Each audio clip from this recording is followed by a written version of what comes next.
¿Ahí se oye?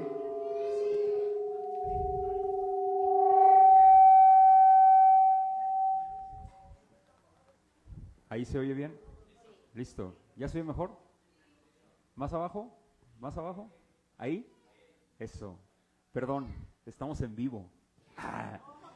Vamos a continuar. Entonces, veíamos cómo el apóstol Pablo fue transformado, ¿no? Más bien, Dios le dio vida, ¿no? Vimos su conversión en semanas pasadas, y en la semana pasada hablamos de una manera específica cómo el apóstol Pablo quiere empezar a predicar el evangelio. No sé si lo recuerdas, ¿no?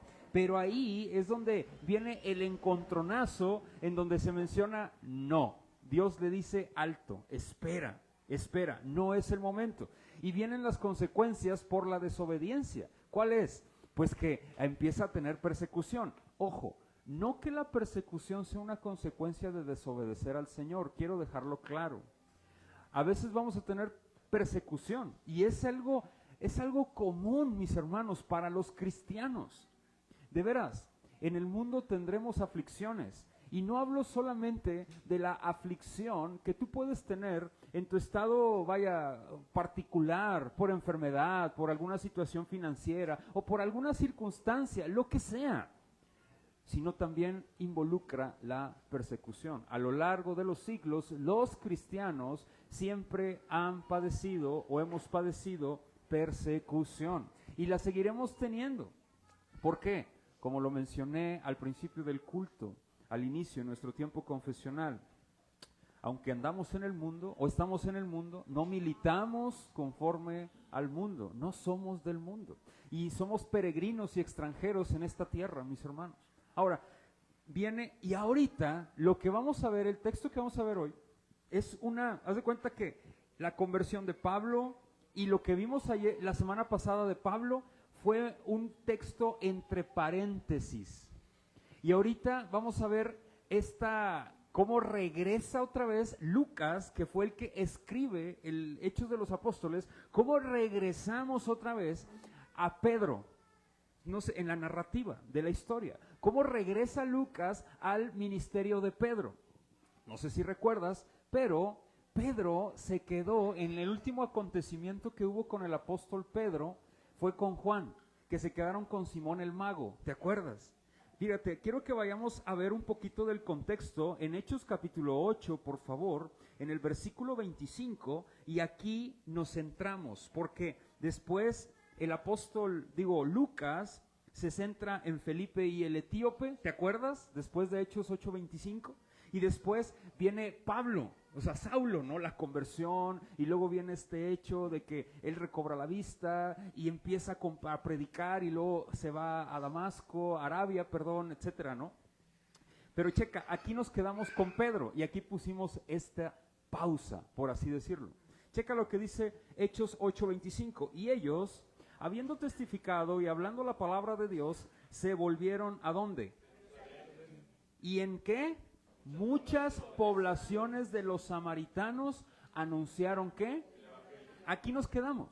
Estamos hablando de Pedro y de Juan. En el contexto, si lo queremos confirmar, en Hechos 8:14 dice lo siguiente: cuando los apóstoles que estaban en Jerusalén oyeron que Samaria había recibido la palabra de Dios, enviaron allá ¿a quién? A Pedro y a Juan. Y aquí nos quedamos. Y después regresamos otra vez, se hace el paréntesis grandote, del capítulo 8:26 hasta el capítulo 9:31 y se cierra el paréntesis. Y aquí regresamos otra vez con Pedro. ¿Sí queda claro esto, mis hermanos? ¿Sí queda claro en la narrativa? Ahora vamos a ver cómo Pedro empieza y regresa y va hablando a todas las regiones donde se había predicado el evangelio. Cabe señalar que hoy vamos a hablar de 2 milagros y 2 acontecimientos sobrenaturales que, aunque en la narrativa se centra o se muestra el clímax de la historia, en estos 2 acontecimientos vamos a ver una sanidad de un cojo y la resurrección de una persona. Esto es muy interesante, porque Pedro va a ser el instrumento por Dios, dirigido por Dios para hacer estas sanidades, esta sanidad y una resurrección. Pero antes de esto, mis hermanos, permíteme iniciar con una ilustración. Entonces, tú ¿has conocido algunas personas que no sabías que eran cristianos, pero que después, a lo largo del tiempo, te das cuenta que eran cristianos?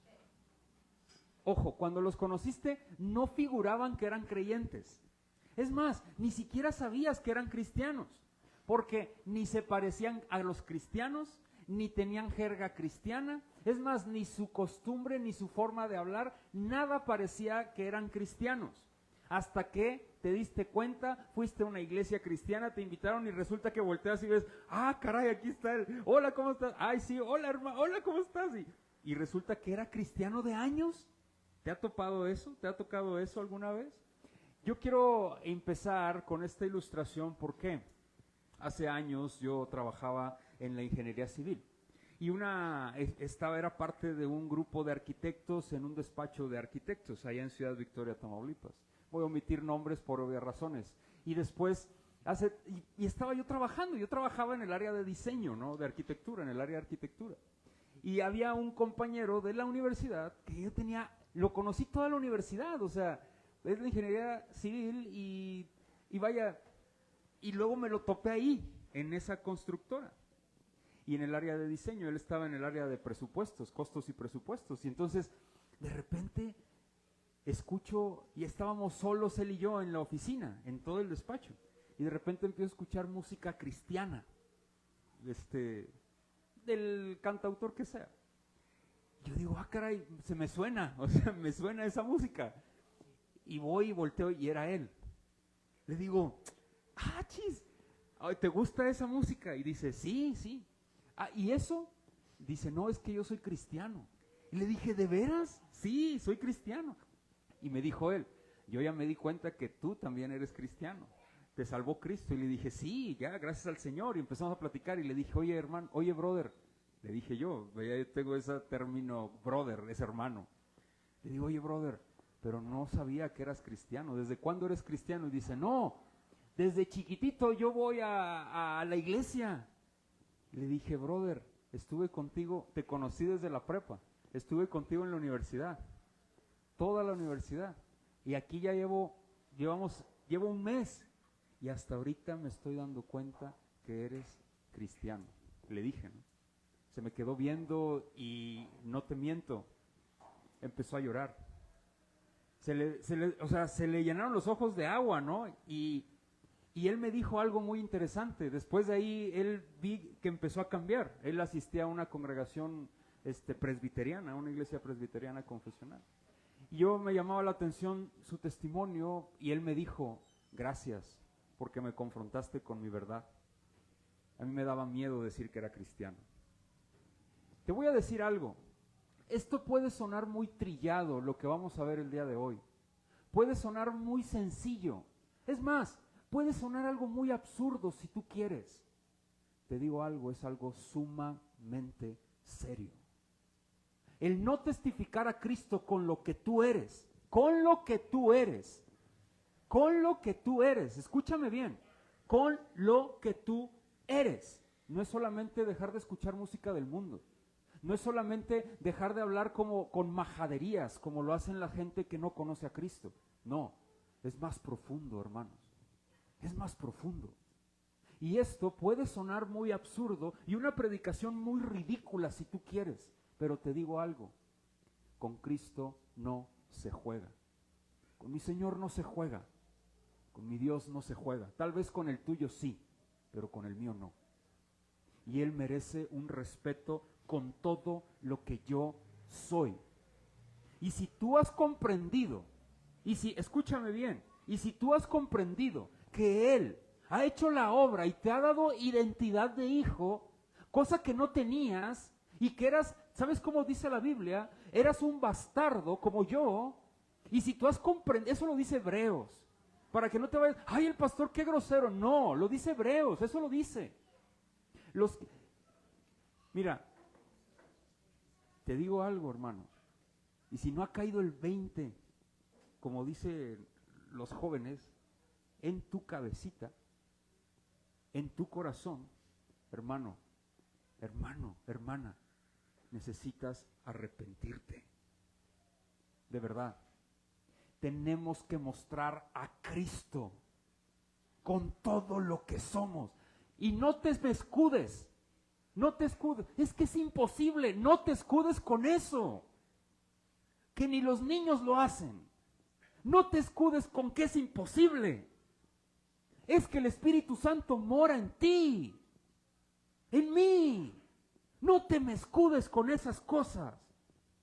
Porque si verdaderamente el Espíritu del Señor habita en ti, no tienes con qué escudarte y caes rendido a los pies de Cristo. Perdóname, mi Señor, porque me da pereza orar. Y tal vez puede resultar algo muy sencillo. Ay, hermano, qué exagerado eres. No estoy siendo exagerado, hermano. Hay gente muriendo por predicar a Cristo. De verdad. En todo su corazón, en todas las médulas, en la médula, en lo más íntimo de su ser, testifica y arde su corazón de que son hijos de Dios, hermano. Yo soy hijo de Dios. Yo soy hijo de Dios.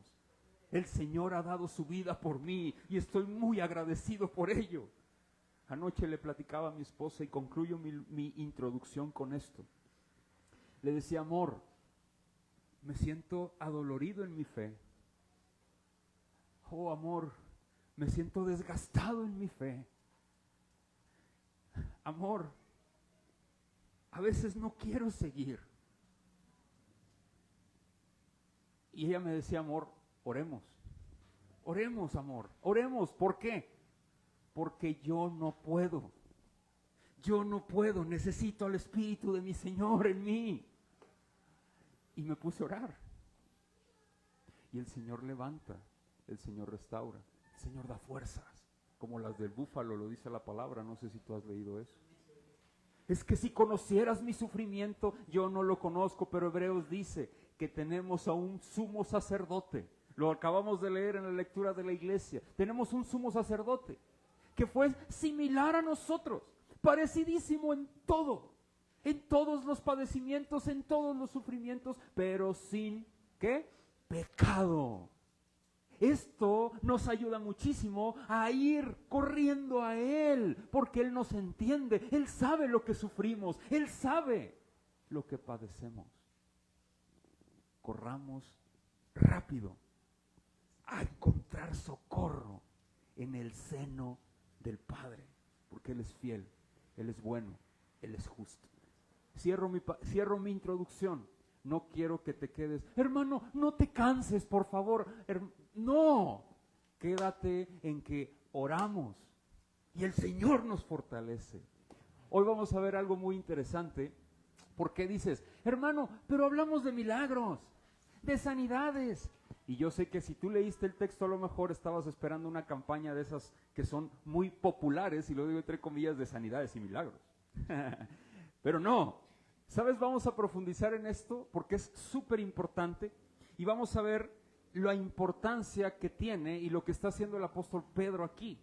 El esquema de mi sermón son 2 puntos y es una predicación muy sencilla porque nos habla del testimonio que se estaba brindando para estas personas que vamos a ver el día de hoy, tanto los de Lida como los de Jope. No era un juego ser cristiano, mis hermanos, estaba muchísimo en juego.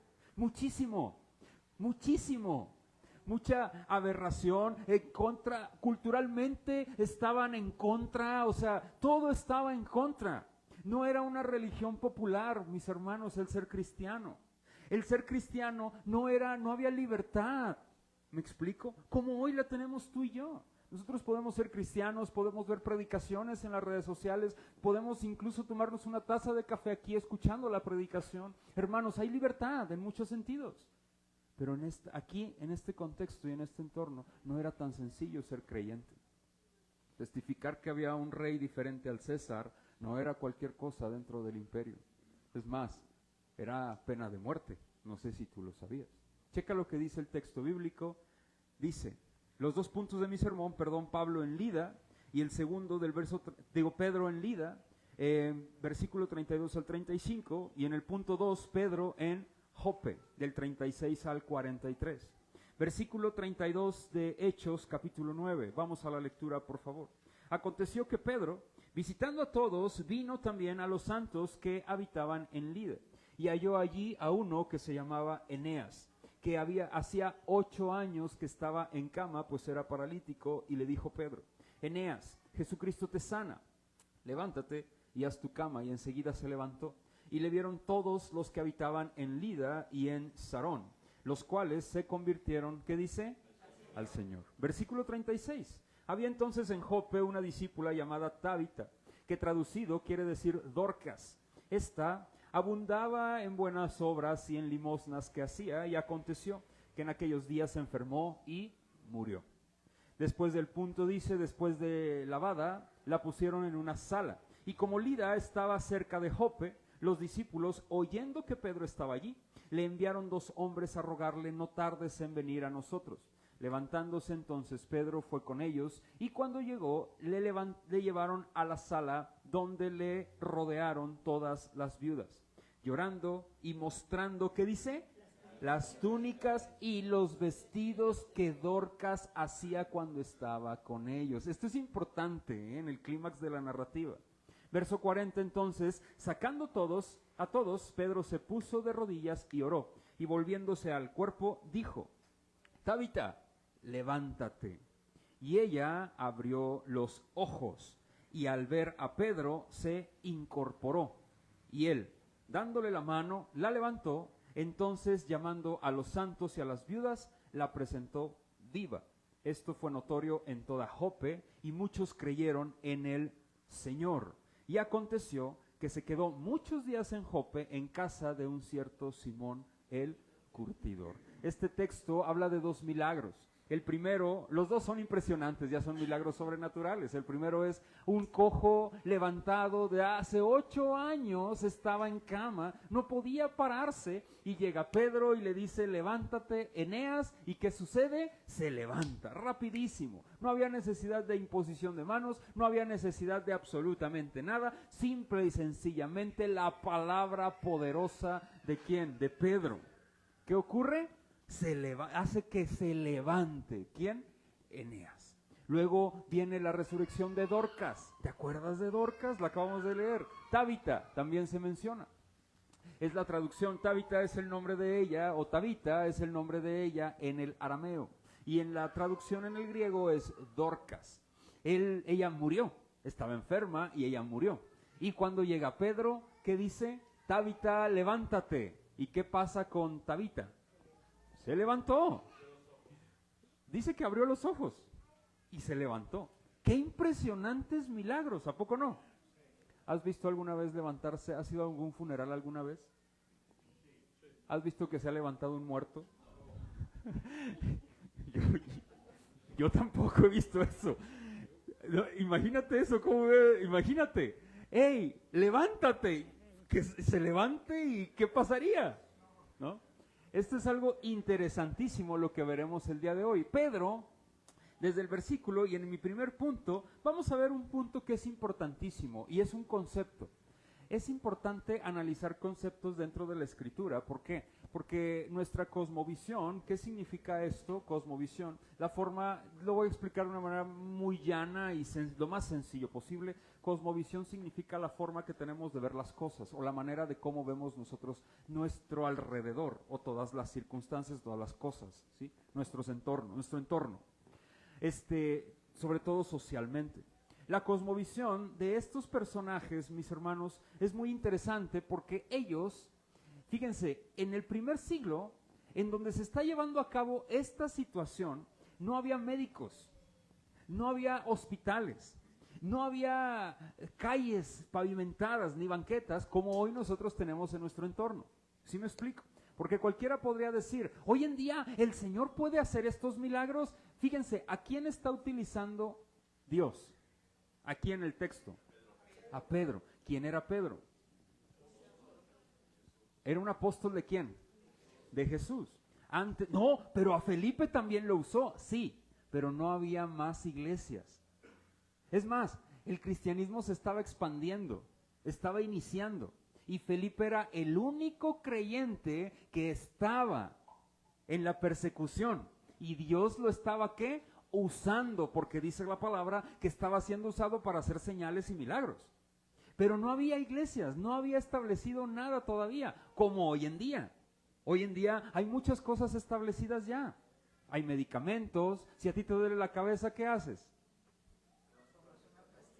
¿Te tomas un paracetamol? ¿A poco no? El famosísimo paracetamol. Algunos nos tomamos una coquita. Le damos una coquita, un traguito, ¿no? Y con eso se me quita, ¿no? Y es interesante, o café, le damos al cafecito un traguito, ¿no? Entonces, esto es muy interesante porque nuestra cosmovisión es muy diferente a la cosmovisión de estos personajes. O más bien, nuestro entorno social es muy diferente, mis hermanos. ¿Sí me explico? Nuestras tradiciones, nuestra cultura, etcétera, etcétera. Estás hablando de personajes del primer siglo. Había muchas deficiencias, muchas carencias. No, ahora bien, un término que se utiliza mucho en las escrituras para nombrar a los cristianos es santos. Santos. La Biblia dice que todos los cristianos somos santos. ¿Sí sabías eso? Eso lo menciona la palabra del Señor. Todos los cristianos somos ¿qué? No significa, y quiero otra vez, a que luego ya vaya a ir a visitar a uno de ustedes y ya vaya a tener usted un cuadrito con una veladora. Ay, mire, no sé. Por favor, no, porque somos expertos en agarrar monte. ¡Hala! Nos encanta salirnos del redil y a correr como ovejas sin pastor. Entonces, esto es muy interesante. ¿Qué significa ser santo? Santo, según la palabra del Señor, significa apartado, consagrado para el Señor. Eso es lo que significa. Puede sonar muy repetitivo esto, pero es una realidad. Muchas personas que dicen ser cristianas, cuando leen el término santo por nuestra tradición católica romana, ¿a qué se nos viene a la mente? A los santos. ¿Sí me explico? No, a los bultos que alguna vez adoramos. No, la Biblia no habla de eso. La Biblia, cuando muestra la palabra santo, está hablando de personas creyentes, de los cristianos. ¿Sí queda claro esto? Quiero mencionar y confirmar. Dame la oportunidad de ir a 2 textos bíblicos fuera de Hechos de los Apóstoles para afirmar esto. También se les llama discípulos a los cristianos, también se les llama los del camino, así se les llamaba, o también se les llama cristianos, que fue en Antioquía, y lo vamos a ver más adelante, o también se les llamaba hermanos, como nosotros nos llamamos aquí entre nosotros. Hola hermana, hola hermano, ¿cómo estás? Bien, quiero que vayamos a estos 2 textos secundarios y que me hagas el grandísimo favor de ir a Primera de Corintios, primero Romanos, por favor, porque está primero que Corintios. Romanos es la carta del apóstol Pablo que sigue. Romanos capítulo 1, si me haces el favor.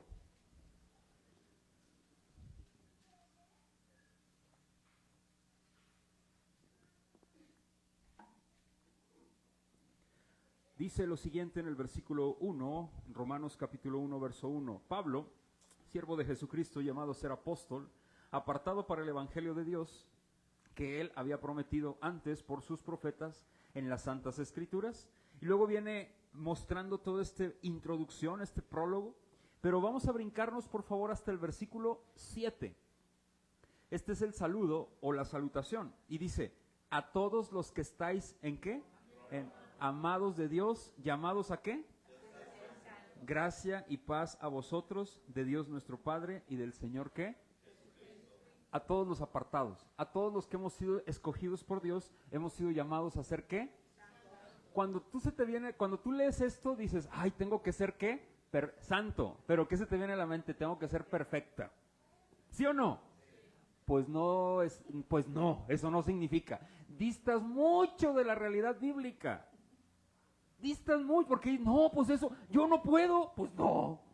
¿Quién puede? Dime quién puede ser perfecto aquí. Nadie. Yo levanto la mano. Pablo dijo, ni él mismo puede. Pablo, imagínate. Pablo, que tú lo lees aquí y dices, wow. Él dice, miserable de mí. ¿Sí o no? Tú y yo, juntos, no podemos. No podemos. Porque la palabra santo no significa ser perfecto. La palabra santo significa apartado para Dios. ¿Qué significa ser apartado para Dios? Es esto. Voy a poner esta ilustración, espero que se logre comprender. Este ventilador, Pati, me haces, muchas gracias, es mío. ¿De quién es? ¿Mande? ¿De quién? Mío. ¿Sí me explico? No es de nadie más. Este ventilador está apartado ¿para quién? ¿Para quién? Dios hace eso. Eso significa la palabra santo. ¿Para qué yo voy a querer este ventilador? Pues para lo que yo quiera, ¿no? ¿A poco no? Yo lo puedo desmantelar, ¿sí o no? Es mío. No falta ahí el chismosillo, la chismosillo. Ay, ¿para qué lo destruye, pastor? Ah, pues es mío. ¿Sí me explico? ¿O no? Ok, este ventilador está apartado. ¿Para quién? Para mí. Esto es la palabra santo. La palabra santo significa que Dios nos aparta del mundo para ser ¿de quién? De Él. De Él. Eso significa, voy a poner el ventilador aquí porque es de la iglesia, no es mío. No van a decir, yo se lo llevó a la casa el pastor, mira. No, hermano, no es de aquí. Ok, esa es la palabra santo. ¿Sí me explico? Y si Dios te ha consagrado para Él, ¿cómo crees que debes de vivir? Para Él. Santo. ¿Sí me explico? Eso significa, ¿cómo? Ahí está. ¿Cómo? La interrogante. Siguiendo los mandamientos. ¿Cómo es eso? Si la Biblia me marca los 10 mandamientos, yo los tengo que perseguir. Cristo ya me salvó y por eso tengo la capacidad de ser libre. Ojo, no libertino, libre. No confundamos la palabra libertad con libertinaje, familia. Porque yo soy libre en Cristo. ¿Y qué es? Ahora sí puedo hacer lo que sea. No, eso es libertinaje. El ser libre en Cristo significa ser esclavo para Él. Para Él. No hay mejor lugar en donde podamos estar. ¿Tú sabías que antes éramos esclavos de nuestros delitos y pecados? Le pertenecíamos a alguien. ¿Y sabes a quién? A nuestros pecados. Y éramos hijos de ira, por naturaleza. Es más, nos dejábamos dirigir por el príncipe de la potestad del aire. Efesios capítulo 2, versículo, pues desde el primer versículo en adelante. Lo menciona. Y ese es el diablo. Éramos esclavos de nuestros propios deseos y concupiscencias. Vivíamos esclavizados para nosotros mismos. ¿Sí me explico? Ahora vivimos para el Señor, apartados para Él. Eso significa la palabra ¿qué? ¿Cómo? Santo. Hermanos, no persigas la perfección. No quiero que se tergiverse. La perfección ya la logró alguien por nosotros. ¿Sabes quién fue? ¿Sabes quién fue? Jesús, nuestro Señor Jesucristo. Y gloria a Dios por eso. ¿Eso a ti te da el derecho de portarte como te venga en gana? Por supuesto que no. ¿Por qué? Porque estamos apartados ¿para quién? Para el Señor. Esos somos los santos del Señor. Todo me es lícito, mas no todo ¿qué? Me conviene, lo dice Pablo. Lo menciona en Corinto. Yo puedo hacer lo que yo desee, ¿sí o no? Tú sales de aquí y tú puedes hacer lo que tú quieras. ¿A poco no? ¿Te convendrá? Hay cosas que no te convienen, ¿verdad que no? Por supuesto que no, porque estás viviendo ahora apartado para el Señor. Esa es la palabra santo. Por eso la Biblia dice, vivan santos, vivan santos. Estamos llamados a vivir apartados para el Señor. Como decía ahorita, y vuelvo a citar, como lo citó mi hermano, al pastor Sujel Michelén. Dice, ¿sabes qué significa vivir siendo santo? Vivir consciente de que Dios te ve todo el tiempo. Todo el tiempo. Eso es vivir en santidad. Así de fácil. Saber que Dios te ve todo el tiempo. ¿Cómo te vistes? ¿Le agradará a Dios cómo te vistes? ¿Qué es lo que ves en tus teléfonos celular? ¿Le agradará al Señor lo que tú ves? En la televisión, no nada más, en el baño, etcétera, etcétera. ¿Le agrada a Dios cómo tú vives? Vive siendo santo. Vive en santidad. Eso es vivir en santidad. Otro texto secundario, me voy al segundo y ya termino y regresamos a Hechos 9. Dice, por favor, Primera de Corintios, en el capítulo 1, versículo número 1. Primera de Corintios 1.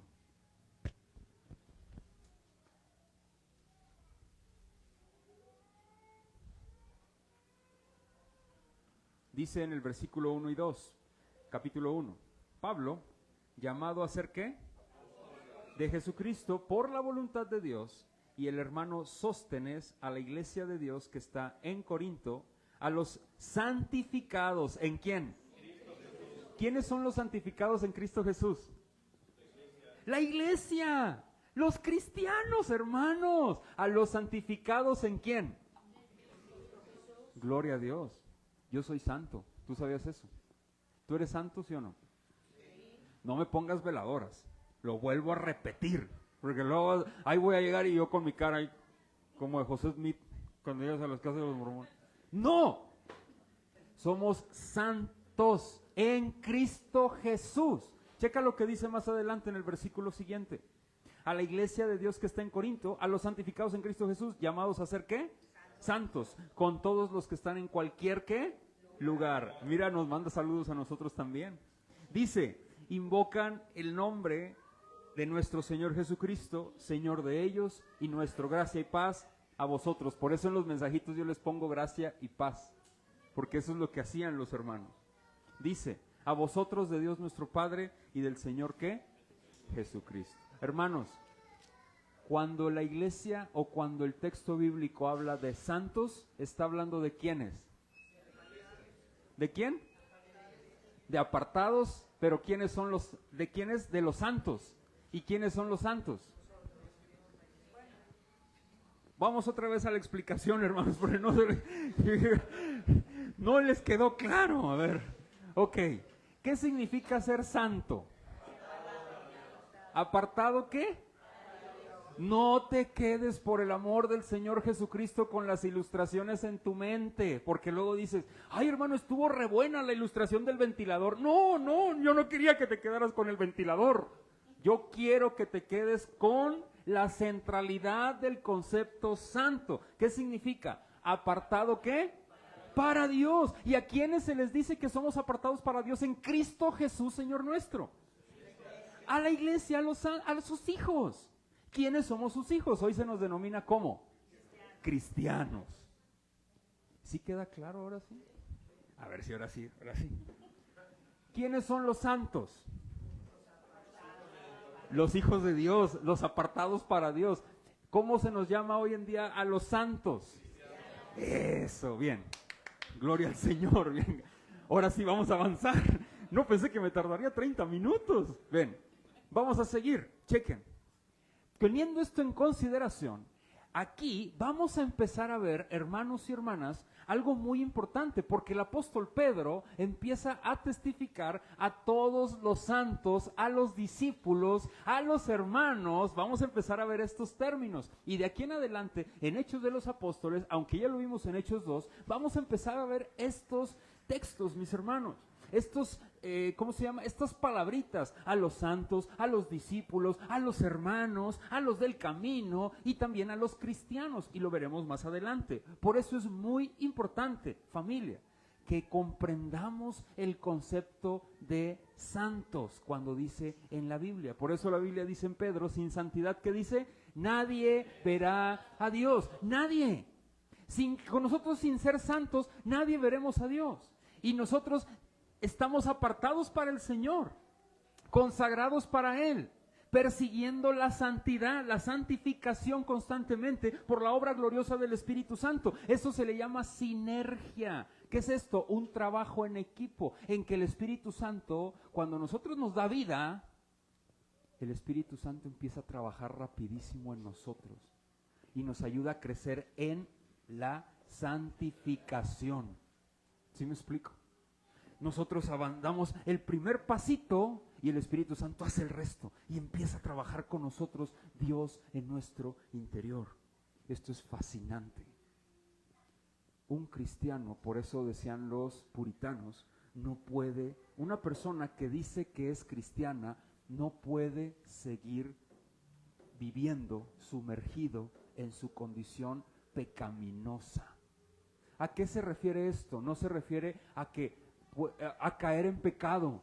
Por ejemplo, todos los cristianos, ¿tú sabes que podemos caer en pecado? Por supuesto, todos caemos. Algo que decía Martín Lutero: yo peco, pecaré y seguiré pecando. Y es una realidad.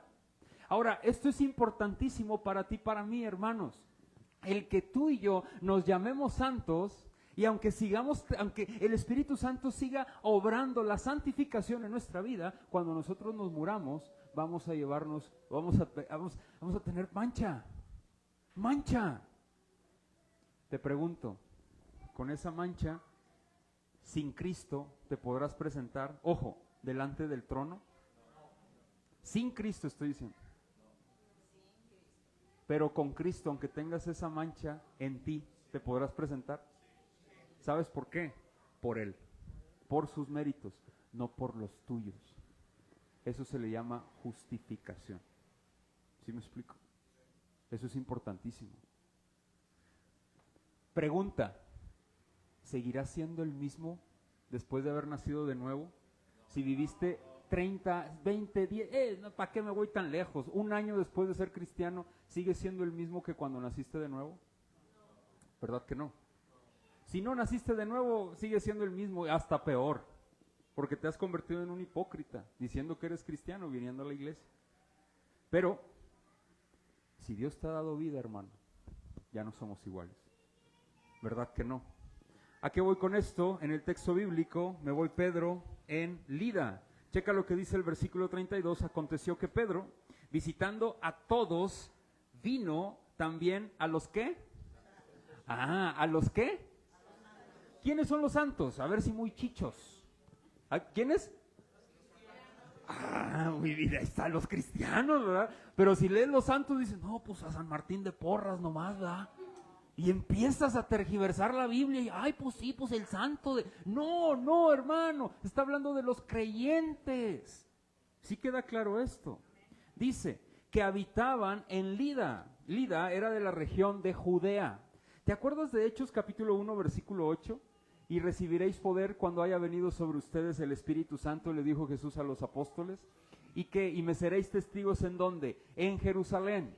¿En qué? En Judea, en Samaria. ¿Y hasta qué?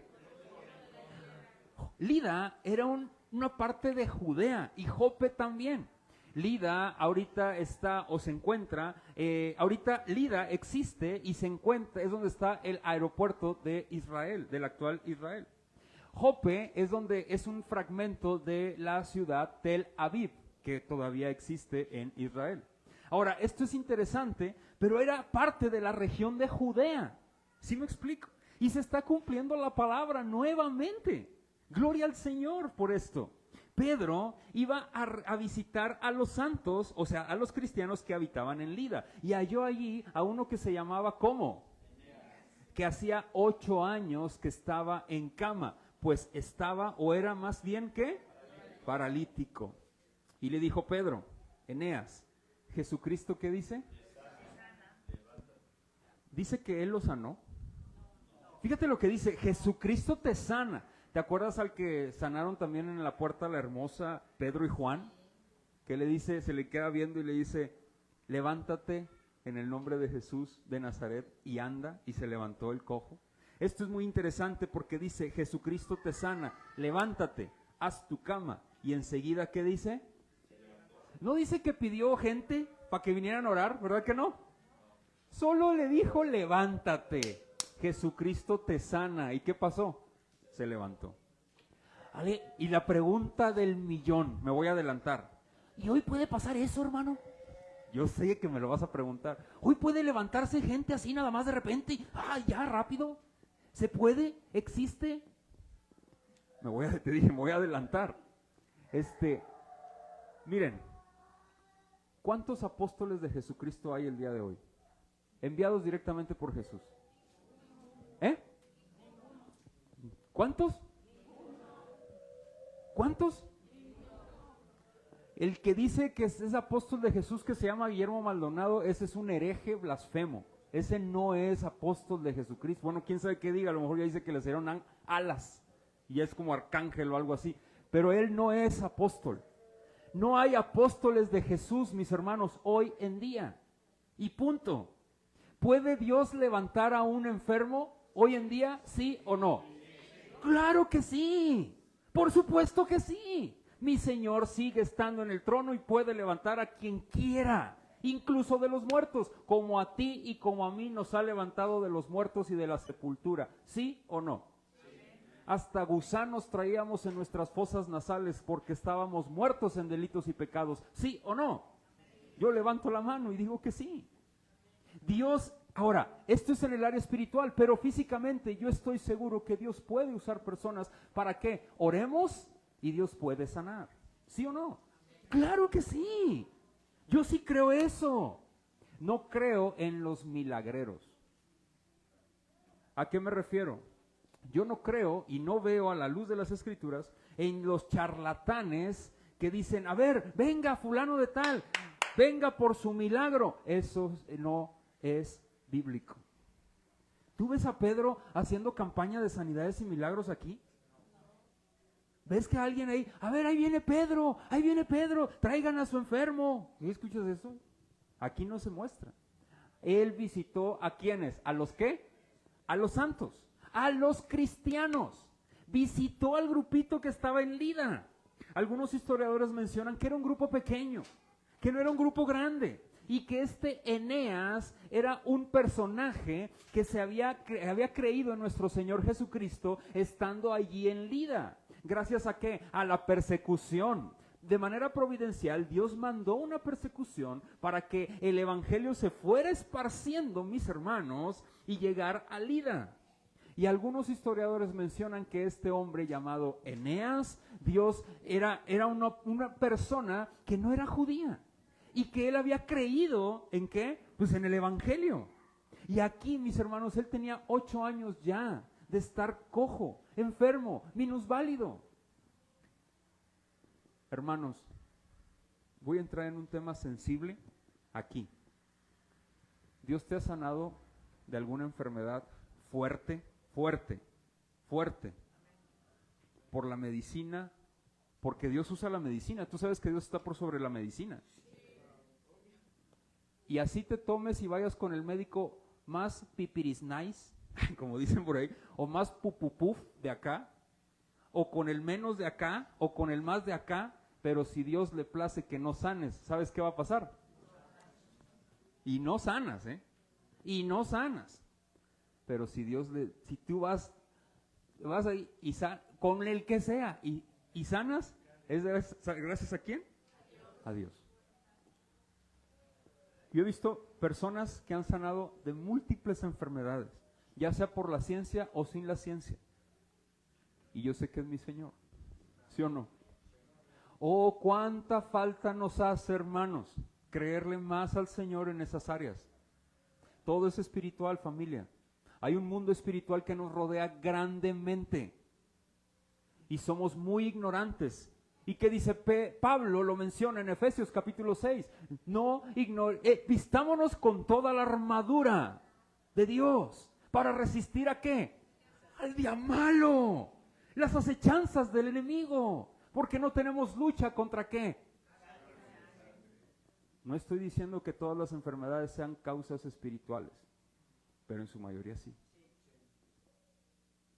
Familia, no tenemos lucha contra carne ni sangre. Más debemos de creerle al Señor.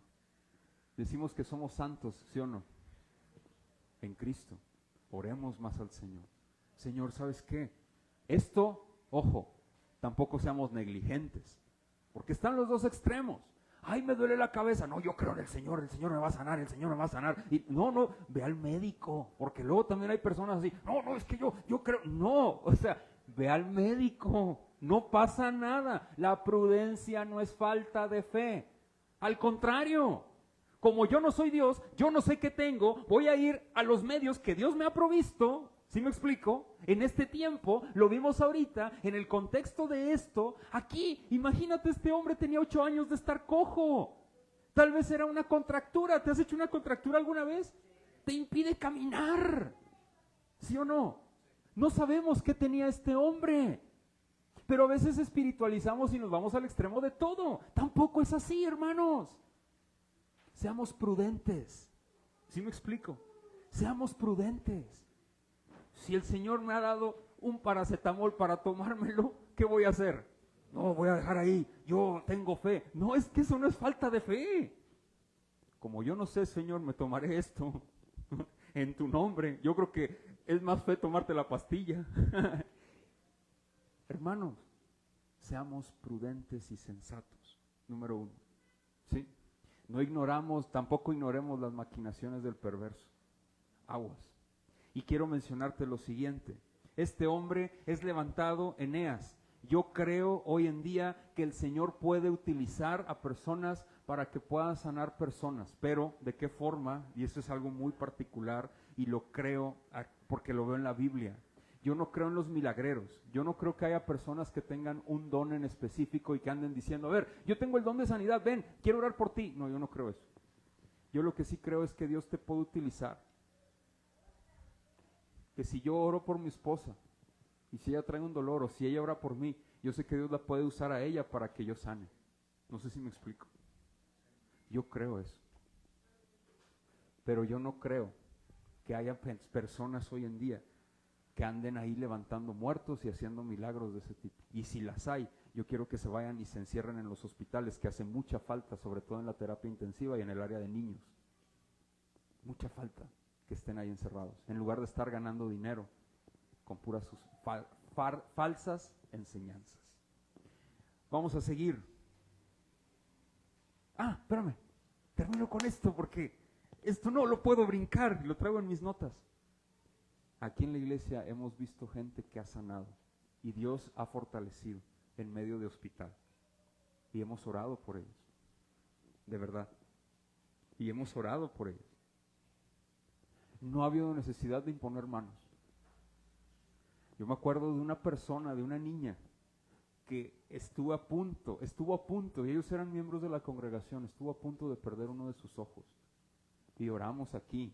Yo me acuerdo, yo creo que los más antiguos se han de acordar, y nos agarramos todos de las manos y nos abrazamos, y estuvimos aquí orando por ella, y vimos cómo esa niña sanó. No en el momento, pero haz de cuenta que vimos, se fueron a casa, y me mandan un mensaje más tarde, hermano, mi hija no tiene nada. Gloria a Dios. No hicimos nada. ¿Sabes lo que hicimos? Orar. Nada estupendo. Pero cuánto al cuerpo de Cristo le hace falta que oremos creyendo al Señor que Él puede hacer las cosas de acuerdo a su voluntad y no a la nuestra, mis hermanos. No milagreros. Simple y sencillamente clamar al Señor que Él pueda hacer las cosas. Y Él lo hace. Me da mucha tristeza. Y esto es una exhortación para ti. Que en los tiempos de oración aquí en esta congregación local te veo y estás pajareando. Ay, pastor, usted es el primero que pajarea, ¿para qué ve? Pues ¿dónde anda? No lo hago, pero cuando lo he visto levanto la mirada y te levantas y andas. Ya empezó la reunión y levantándote a tomar café. A ver, ya empezó la reunión. Si quieres una taza de café, cuando llegues, sírvetela. Pero ya empezó la reunión. A ver, estamos orando, hermanos. Yo no sé, de verdad, yo no sé si tú te la crees. Si tú te crees hijo de Dios. Y si verdaderamente lo eres. Si te llevas las peticiones que ponemos aquí a orar, que te las lleves y que oremos por ello en la semana. Yo no sé si lo haces, pero te exhorto a que lo hagas. Toma en serio los tiempos de oración en la iglesia. No son los cortos de la película, ni la oración ni la alabanza. Ya empezó la reunión. No sé si me explico. Ya empezó. Oremos al Señor. Es que mi hijo, es que mi hija, es que pues ora al Señor, que el Señor haga la obra en él, en el chiquito. Oremos al Señor, creamos al Señor, vivamos para Él, amémosle. Que nuestro corazón arda por el deseo a Él, hermanos. Y es mi oración para hoy. Estos hombres santos cristianos en una comunidad pequeña. Es más, Pedro llegó ahí, pero después, y quiero mencionar algo, del versículo 36 hasta el versículo 40, pasa a otra parte el texto bíblico y se va con Tabita. ¿Te acuerdas de ella? Lo vimos ahorita. Esto es interesante, ¿por qué? Esta mujer, fíjate, se dan cuenta los hombres de Jope que estaba Pedro allá ¿en dónde? En Lida. Jope está aproximadamente unos 18 o 20 kilómetros de aquí. Es como, bueno, no recuerdo, de aquí a Naolinco, ¿cuántos kilómetros son? ¿32? ¿32? No sé, no me acuerdo, ¿no? 22, ok. De aquí a Naolinco, no me agreguen a Acatlán, porque Acatlán son otros 8, ¿no? Creo o de 5 más, ¿no? Ok, son 22, perdón, yo fui el que le agregué. Son 22 kilómetros. Haz de cuenta ay, Pedro ya llegó a Jalapa. Y vienen los de Naolinco, Pedro, córrele. Vengan por Pedro para llevárselo. Porque ¿quién había enfermado? Tabita, Dorcas. Pero ¿por qué tanta necesidad de que Pedro haga algo en Dorcas? Esa era mi pregunta. ¿Por qué? Bueno, era cristiana, ¿verdad? ¿Sabes el corazón de la iglesia? Fíjate lo que le dice, checa lo que dice el texto, ¿eh? Esto es bien interesante, porque dice en el versículo 36, había entonces en Jope una discípula, está hablando de una mujer cristiana, ¿llamada qué? Que traducido quiere decir, esta, ¿qué dice? ¿Y en qué? Ándale. ¿Por qué Lucas pone eso ahí? Está enferma. La que avienta su tajada, la que da las ofrendas, ahí está Pedro, manda por él. ¿Te das cuenta? Checa lo que dice más adelante. Aconteció que en aquellos días enfermó y, ¿qué dice? Después de lavada, la pusieron en una sala. Y como Lida estaba cerca de Jope, los discípulos, o sea, los cristianos, dice, oyendo que Pedro estaba allí, le enviaron 2 hombres a rogarle, no tardes en venir, ¿a qué? A ver, espérame, ¿cuál es el objetivo si ya mueres y eres cristiana? ¿A dónde vas? ¿Mande? ¿Y? Gloria a Dios, ¿a poco no? Gloria al Señor. Estos hombres, bueno, ojo, esto es muy interesante porque hay 2 vertientes aquí. Algunos mencionan que Lida, cuando van los 2 hombres, Dorcas estaba enferma, no había muerto todavía. Aquí ya Lucas pone que había muerto, no sé si me explico. Algunos otros mencionan que ya había muerto. El punto crucial es, ¿para qué le mandan llamar a Pedro? ¿Para la sanidad? ¿En dónde estaba la centralidad de estos discípulos? En Jope. No sé si me explico. ¿Por qué Lucas hace hincapié en esto? ¿Y por qué le hago esta pregunta y le hacemos esta pregunta al texto? ¿Por qué con Eneas no? Eneas era un hombre que estaba ahí entre los santos, estaba cojo y Pedro por iniciativa propia lo sanó. Aquí van y buscan para que vaya y sane a esta mujer llamada, ¿cómo? Dorcas o Tabita. Qué interesante punto. Ahora, Pedro no se fija en lo que hacía Tabita, ni lo que hacía Dorcas. Él no se fija en eso. Solamente le dice y la resucita. ¿Sí te fijas aquí? Aquí yo hago un análisis muy interesante del texto y es muy particular, hermanos. Y lo confirmé con 2 comentarios más. Hermanos, aquí quieren traer algo y mostrar, mira, Pedro, haz algo por Tabita. Ella hacía mucho por la iglesia. Un cambalache. No sé si me explico. Ella nos daba, pues tú dale algo. Por favor. ¿Te ha tocado conocer hermanos así? A mí me ha tocado que me dicen, como soy el pastor, me dicen, oiga, pastor mío, yo quiero donar esto y esto y esto, pero... O sea, yo una vez así le hice, Porque una persona la otra vez hace años llega y, oye hermano, mira, yo veo que hace falta sonido y que esto y que el otro. Y le digo, mira, pues, dice, y Dios pone en mi corazón que lo haga y que lo ofrende a la iglesia. Qué bueno, gloria a Dios. Y así quedó.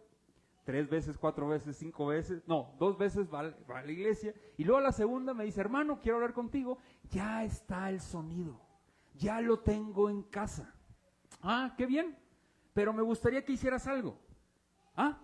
Estábamos en Circuito Presidentes, porque luego vas a decir, ¿quién es? ¿Quién es? No, buscando, no, estaba en Circuito Presidentes, dice, pero quiero que hagas algo, hermano, mira, ¿qué te parece? Yo lo traigo la otra semana, él me lo propuso, ¿y qué te parece si me pasas al frente a mí, a mi esposa y a mis hijos, y oran por nosotros, y dices a la iglesia que nosotros lo ofrendamos? Y yo le hice, como no se ha visto el meme, le dije yo, ¿de qué me hablas? Y me dice, bueno, no, es que no sé si se pueda. Y le dije, no se va a poder, brother, perdóname. Si tú quieres ofrendarlo, adelante y gloria a Dios.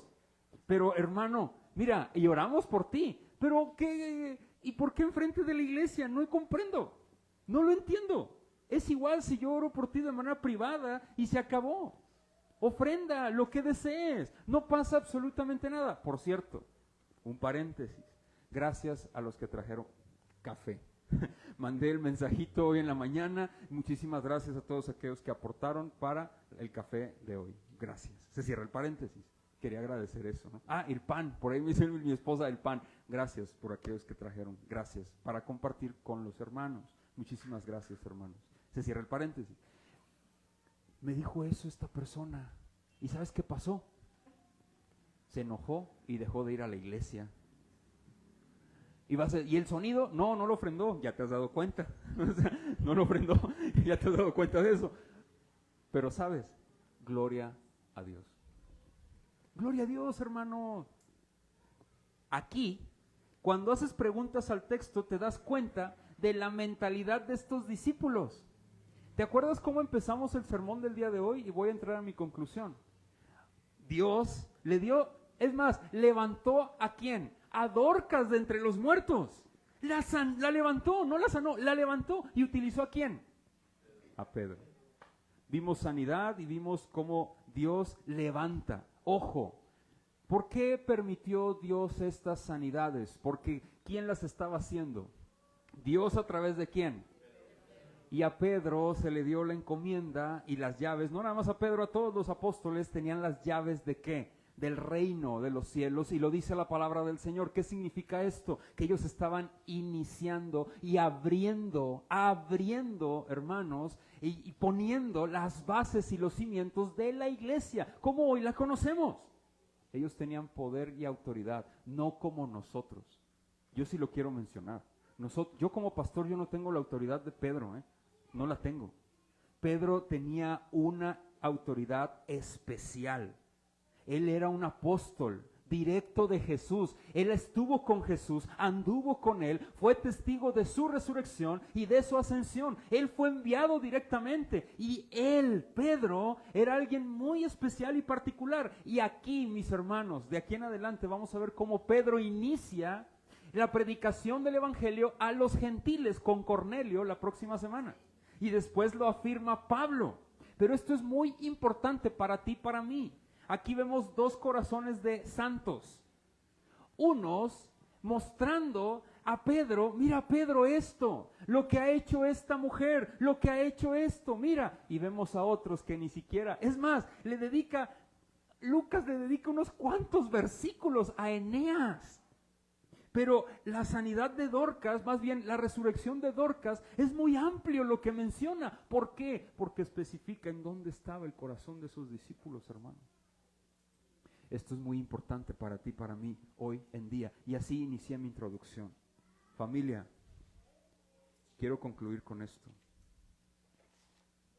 Hermanos, los milagros tienen un lugar en el ministerio apostólico y en la historia.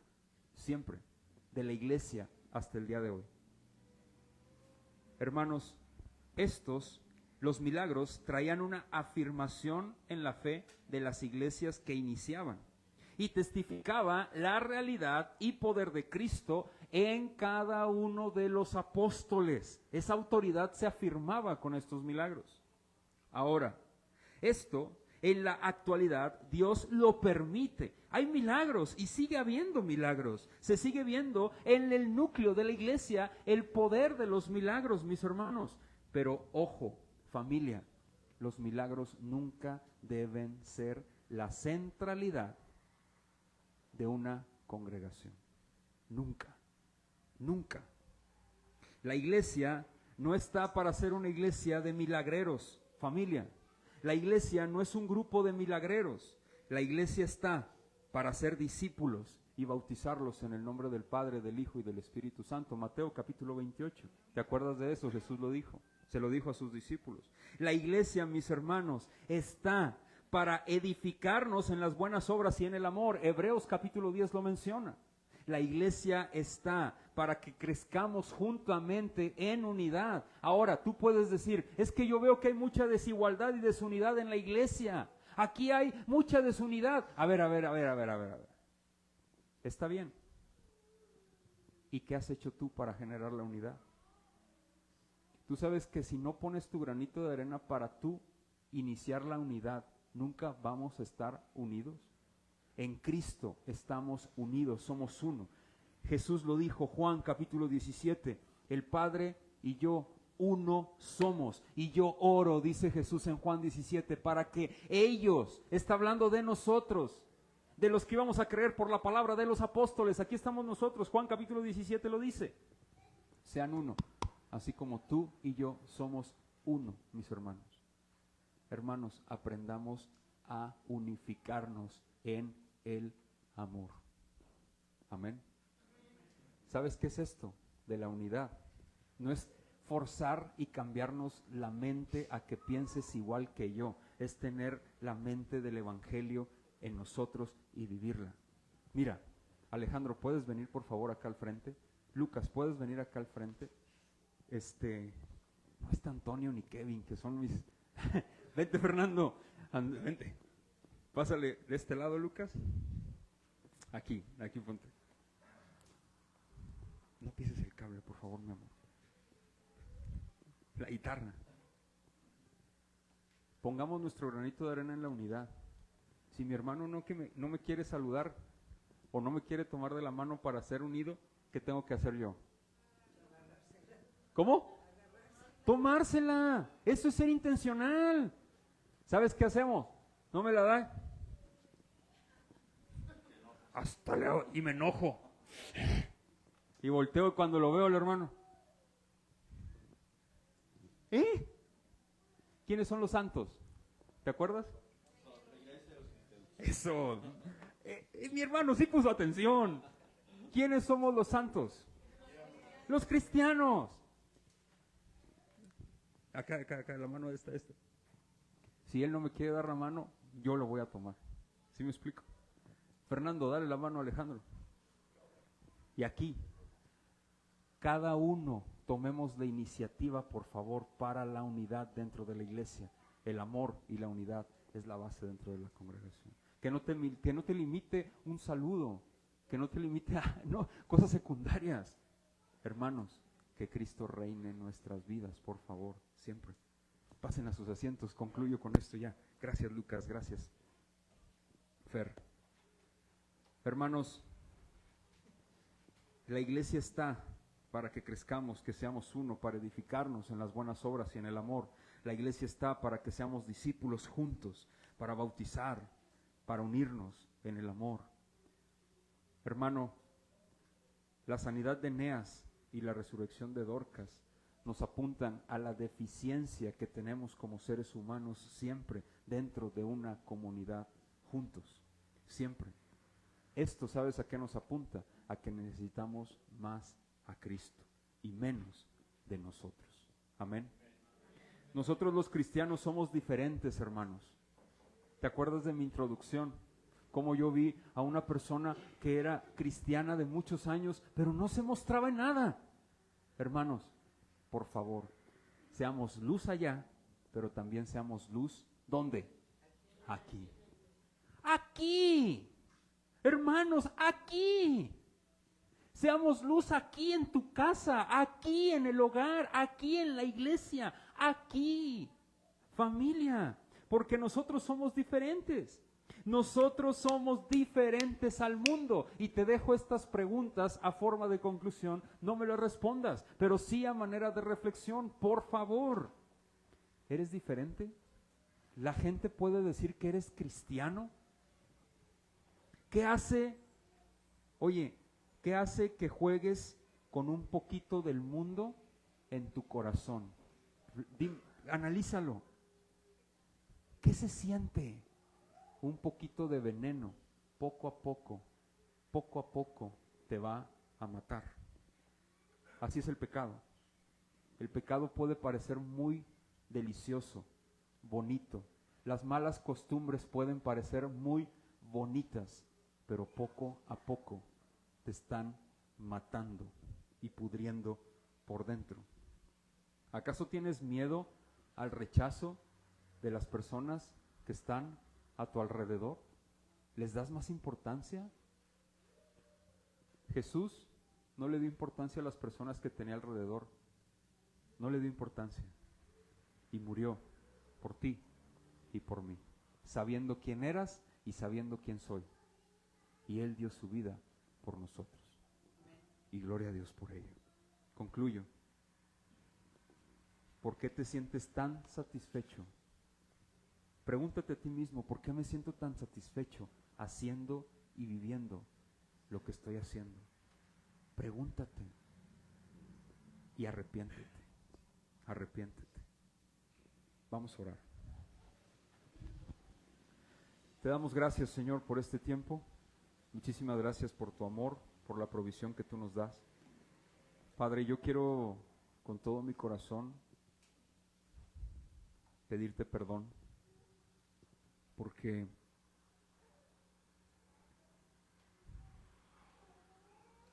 le hemos dado más valor a lo que nos gusta. En muchas ocasiones es pecaminoso o en muchas ocasiones violenta nuestra conciencia. Incluso ni siquiera ya nos damos cuenta. Perdónanos. Por favor, perdónanos, Señor. De la misma manera, yo quiero orar a ti y darte las gracias por la exposición de tu palabra en este tiempo. Gracias por nuestros hermanos tanto de Lida como de Jope y por Pedro. Muchas gracias porque lo usaste. Puso las bases, han puesto las bases y los cimientos. Y gracias, muchas gracias, Señor. Que a lo largo de la historia sigues levantando hombres y mujeres comunes y corrientes, fortalecidos por el poder glorioso de tu Espíritu. Gracias, amado Señor. Hoy queremos pedirte, por favor, que nos ayudes a ser reacios y férreos a nuestra fe. Que por favor, mi Señor, no nos achiquemos con nada ni con nadie de este mundo. Al contrario, mi Cristo, que a pesar de la angustia, las situaciones difíciles, la tribulación, la enfermedad, cualquiera que sea la circunstancia, mi Señor, danos el valor, el denuedo para testificar, para vivir, para andar por ti, para ti y en ti. Señor, pecadores arrepentidos somos. Hemos pecado, seguimos pecando y seguiremos pecando, pero por tu gracia, por tu amor, por tu misericordia, oh Señor, nos mantienes firmes en el Hijo. Ayúdanos a ser más responsables con nuestras actividades para contigo, mi Señor, en la oración. Aviva nuestros corazones en la lectura de la palabra, mi Señor, y ayúdanos, por favor, mi Cristo bendito, a ayunar, a fortalecernos en el cuerpo de la iglesia para ti. Gracias por este tiempo. En tu nombre, Cristo, oramos. Amén. Hermanos, vamos a dar inicio, por favor, al tiempo o la celebración de la Santa Cena, de esta ordenanza.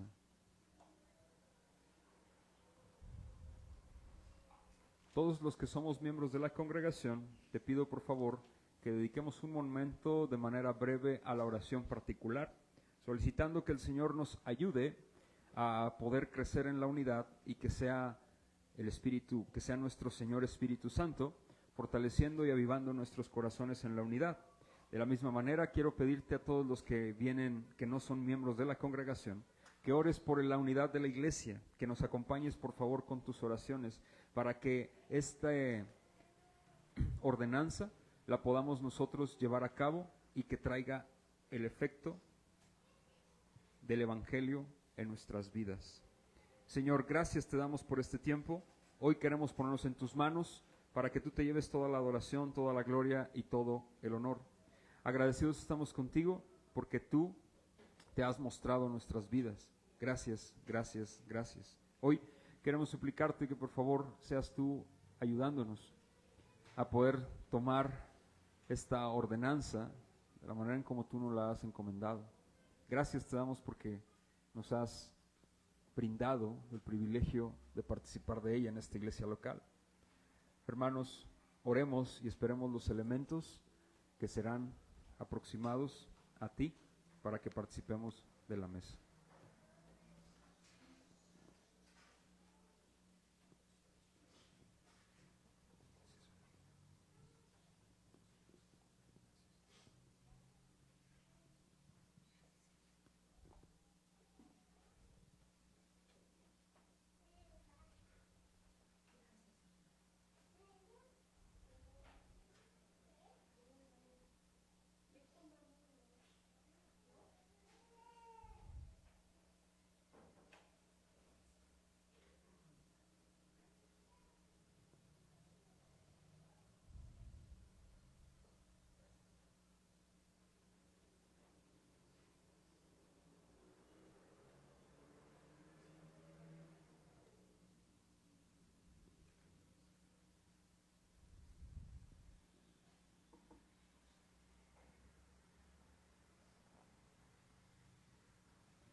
Hermanos, yo quiero dar lectura a lo siguiente, porque yo recibí del Señor lo que también os he enseñado, que el Señor Jesús, la noche que fue entregado, tomó pan, y habiendo dado gracias, lo partió y dijo: tomad y comed, esto es mi cuerpo que por nosotros es partido, haced esto en memoria de mí. Señor, gracias, porque tomaste nuestro lugar en la cruz del Calvario por nuestra redención. Gracias porque nos has reconciliado y tu cuerpo ha sido sacrificado en la cruz del Calvario para la redención que nosotros no merecíamos, para la reconciliación con nuestro Señor, con nuestro Padre, que nosotros no merecíamos. Gracias porque moriste en nuestro lugar. Hermanos, hermanas, yo quiero pedirte ahí donde estás, parte la galletita y dile: gracias, Señor, porque tomaste mi lugar en la cruz. Yo merecía estar ahí. Gracias, Señor Jesús. Hermanos, comamos por favor del pan.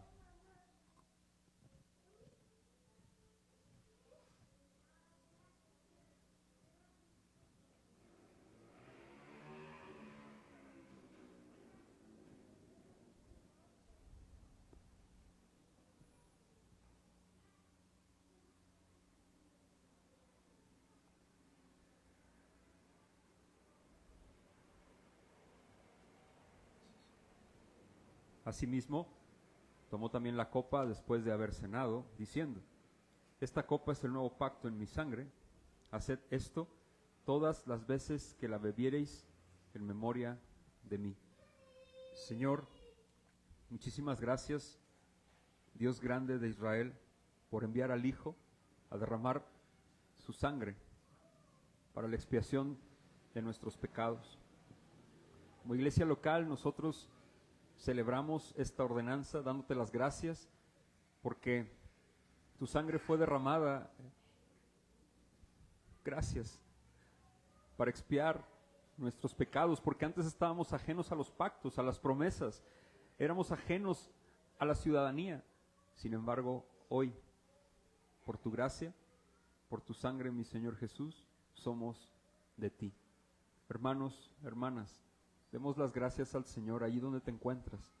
Dile: gracias, Señor, porque derramaste tu sangre en la cruz del Calvario por mí. Gracias. Tomemos, por favor, de la copa.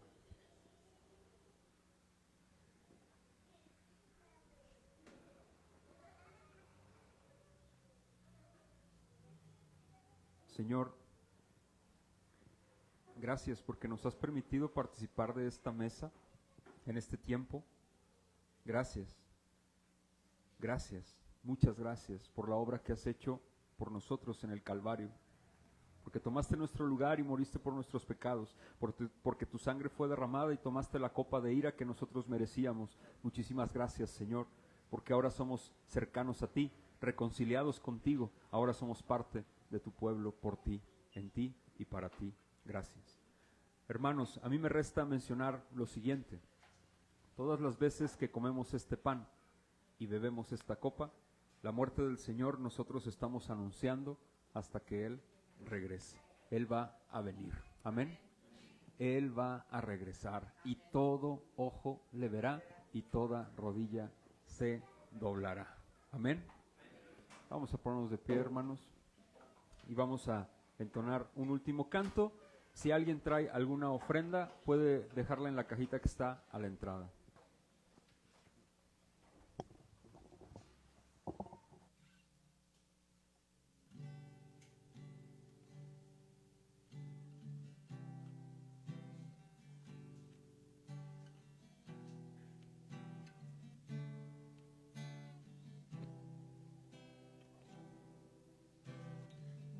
Generaciones se postran a adorarle, le cantan al Cordero que venció. Los que nos